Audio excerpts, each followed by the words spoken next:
আসসালামু আলাইকুম বন্ধুরা, আমি কয়েকটা কথা বলবো বাংলাদেশ ফুটবল নিয়ে। আমার কথাগুলো হয়তো বা কারো কানে পৌঁছাবেও না, কারণ আমি সেই বড় লেভেলের স্টারও না বা কোনো কিছুই না, আমার ভিডিও ভাইরালও হয় না। সো তারপরে বলতে চাই বাংলাদেশ ফুটবল নিয়ে, যেটা হচ্ছে আমাদের আবেগ, সেই জন্য বলতে চাই। তো বাংলাদেশের যে স্টার্টিং লাইন আপ বা বাংলাদেশ যে সুন্দর খেলাটা খেলছে, এটা এক কথায় অসাধারণ। অতীতে আমরা এত সুন্দর পাসিং ফুটবল আমি বাংলাদেশের থেকে কখনোই দেখিনি। তো সুমিত সুমের কথা কি বলবো, হি ওয়াজ অ্যাবসলিউটলি ব্রিলিয়ান্ট।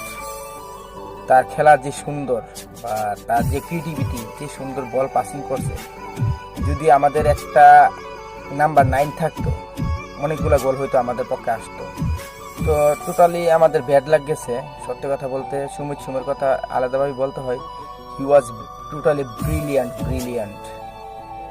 ইনশাল্লাহ আমাদের ফুটবল যেই অগ্রগতি দেখতেছি, আশা করি সামনে আমাদের ফুটবলের জয়যাত্রা আরও সামনের দিকে এগিয়ে যাবে ইনশাল্লাহ।